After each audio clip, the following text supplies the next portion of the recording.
Ce sont souvent les plus belles photos, mais aussi les plus marrantes. Pour capturer les animaux dans leur état naturel, il faut de la patience, connaître leur cachette, leur lieu de vie, mais aussi être au bon endroit, au bon moment.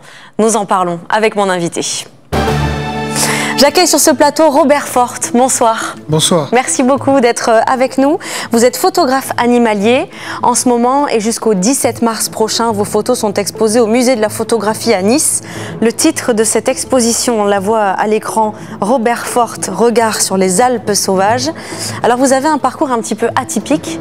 Vous vous êtes mis à la photo après un accident de la route en 2001. Vous deviez trouver une autre activité et vous avez déclaré, et vous me l'avez dit juste avant de démarrer cette interview, pour donner un sens à ma vie, j'ai décidé de m'orienter vers la photo. Pourquoi ça?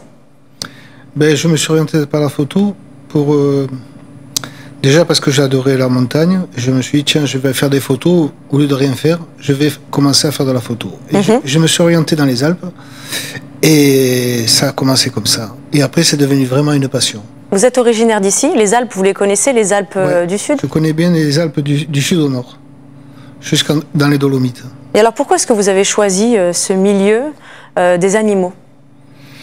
Déjà parce que c'est facile, pas facile à photographier, mais quand même, je trouve que pour moi c'était plus simple de photographier un animal qu'une personne. Pourquoi ça? Parce que c'est plus facile. Pourtant, pour trouver des animaux sauvages, il faut rester parfois de longues heures. Oui, il faut les chercher déjà. Par les indices qu'on trouve. Et ensuite, une fois qu'on a les indices, on commence à mettre des affûts quand c'est nécessaire. Ou sinon, on peut les faire à main levée. Des animaux comme les chouettes. C'est assez facile. Qu'est-ce que vous appelez à main levée, à l'affût, tout ça? Main levée, c'est quand l'appareil photo, on la prend sur le pied. Et là, on n'a pas besoin d'affût pour photographier. Les chouettes, tout ce qui n'est pas farouche, ça se fait sans affût. Et alors, vous partez des heures, vous partez des journées entières pour ça? Même des semaines, même des semaines, des mois même, quand il faut partir. Pour avoir une bonne photo, qu'est-ce qu'il faut faire? Il faut rester sur l'endroit où il y a l'animal qu'on veut photographier. Qu'est-ce qui vous attire le plus dans ces montagnes des Alpes du Sud, dans l'arrière-pays niçois et puis un petit peu plus haut, vers l'Italie également? Ouais, j'aime bien l'Italie. Pour l'accueil déjà. Et après, j'adore les Alpes. Du Sud au Nord, j'adore les Alpes. Dans le Mercantour.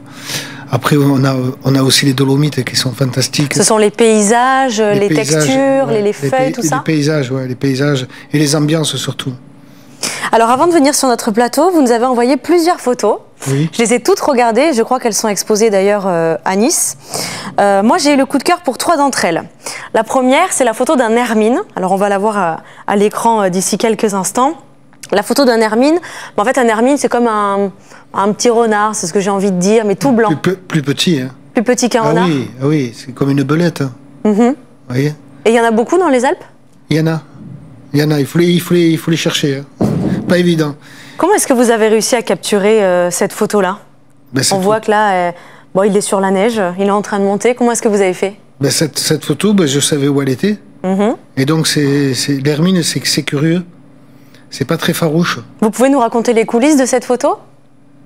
Les coulisses, je me suis installé, je savais qu'elle était dans le secteur. Donc quand je me suis installé, je me suis dit, tiens, on va attendre. Et je l'ai vue sortir parce que comme c'est curieux, elle est sortie. Et là, au moment où elle est sortie, je me suis dit, c'est bien, on va se poser, on va installer le matériel.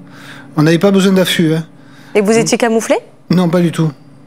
Et donc, je me suis posé à 30 ou 40 mètres avec un objectif de 500 mm. Et là, on a fait des photos.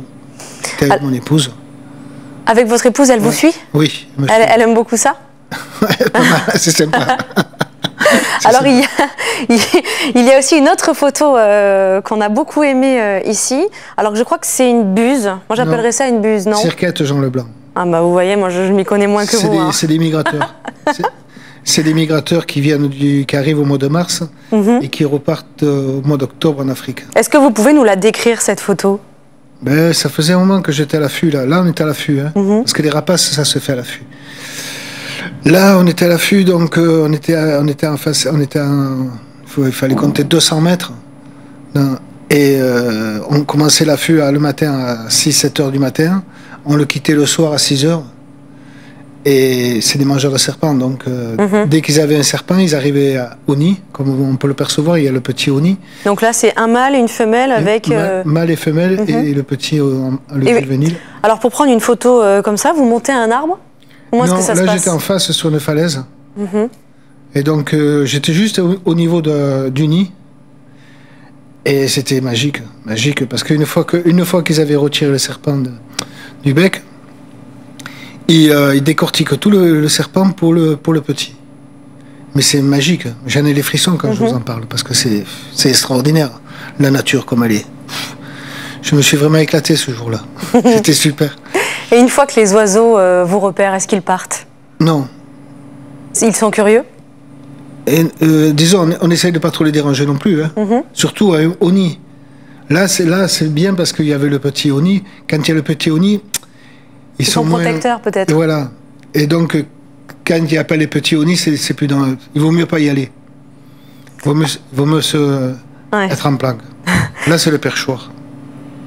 C'est vrai qu'elle est très très belle, celle-là aussi qui est derrière moi. On voit également hein, le serpent dans son bec. Couleuvre à collier. Magnifique cette photo. Mais je pense qu'il faut quand même beaucoup de chance, non, pour prendre de telles photos? Ben déjà, c'est des repérages. Donc on fait du repérage. Vous partez en repérage, vous repartez, puis vous revenez ensuite? On jumelle. Quand ils arrivent sur la zone, on regarde que ça se fait à partir du mois de février-mars. Voir où ils sont, comment ils vont faire, où c'est qu'il y a le nid. Et ensuite, on prépare des affûts, mais les affûts, ils sont pratiquement à l'année.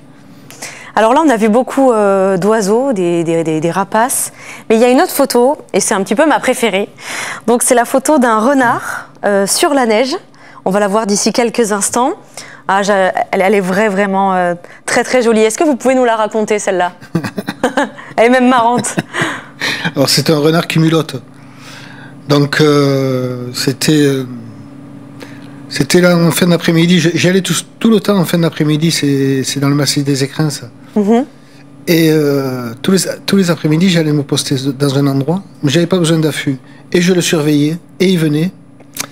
Et un jour, chaque jour, il faisait un mulottage. Et c'est pour ça que j'ai fait cette photo-là. Et ça a commencé. Et il faut voir comment ça commence à mulotter. Avec son oreille, il est toujours en train de tourner la tête, Et d'un coup, il saute. Là, il s'enfonce et après, il mange. Donc là, il a capturé. Des fois, il ne capture pas. Hein. C'est pas tout le temps. Quel message est-ce que vous souhaitez faire passer à travers toutes vos photos? J'aimerais continuer à travailler dans les Alpes. Pas travailler, mais cette passion que j'ai pour les Alpes, j'aimerais continuer. Et que les animaux ne souffrent pas trop de ce changement climatique, surtout. Vous avez remarqué, justement, depuis toutes ces années que vous êtes photographe, ce réchauffement climatique, ce changement climatique? Ouais. Déjà, cette année-là, les couleurs d'automne, le 15 décembre, c'est bizarre. En 2023? Ouais. Et avant? Et avant, l'année dernière, non. L'année dernière, les couleurs d'automne, c'est jusqu'au 15 novembre, au 20 novembre. Après, ça commence à perdre les feuilles, les arbres. Et au niveau des espèces, est-ce que vous avez remarqué? Les espèces, alors ça dépend des années, des fois il y en a moins. Comme le tétralyre, les tétralyres ils étaient en voie de disparition, comme le lièvre variable. Mais bon, ça c'est comme ça, c'est ça le tétralyre, cette espèce-là. Magnifique. Est-ce que tout le monde peut devenir photographe, Robert Forte, ou pas du tout? Ah oui, il suffit d'être motivé. Il ne faut pas un certain talent avec son objectif également, comment bien repérer un paysage? Le paysage, c'est quand même plus dur que l'animalier. Parce que c'est éphémère, un paysage. Et quand on aime des ambiances, c'est encore plus difficile. Parce qu'il faut rester sur le terrain.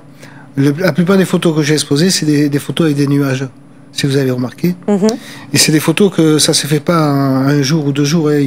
J'ai passé des mois pour faire ces paysages. Il faut que la nature soit de votre côté. Voilà. Et la météo surtout. Parce que c'est avec des météos qu'on arrive à faire des nuages comme ça. Ces ambiances-là. Comme sur le Viso, les drues là. Les drues, j'ai passé beaucoup de temps aux drues pour faire cette photo-là. Qu'est-ce que vous préférez dans votre quotidien? Quand vous partez faire une photo, qu'est-ce qui vous fait vibrer? Qu'est-ce qui vous donne les frissons? moi déjà, c'est de partir en montagne. La semaine dernière, j'étais en montagne, j'ai passé 3-4 jours en montagne, j'étais heureux. J'ai marché, j'ai essayé je suis en train de chercher le lièvre en ce moment, le lièvre variable. Et j'essaye de le chercher, mais si je le trouve pas, c'est pas grave, j'aurais passé une bonne journée en montagne. Et où est-ce que vous partez bientôt? Là, je vais continuer à travailler dans le Mercantour sur le lièvre variable. Et peut-être dans le Dévoluy, parce que je traversais dans les Hautes-Alpes. Ouais, dans les Hautes-Alpes. Merci beaucoup Robert Forte d'être venu sur notre plateau pour nous parler donc de cette passion. Votre exposition Robert Forte, regard sur les Alpes sauvages, est visible au musée de la photographie. C'est à Nice et jusqu'au 17 mars 2024. Merci beaucoup. Merci. Voilà, c'est la fin de ce journal. Dans un instant, la météo avec Mona Coco, suivi de votre série Rêver le futur. C'est à partir de 20h30. Moi, je vous souhaite une excellente soirée avec TV Monaco et à demain.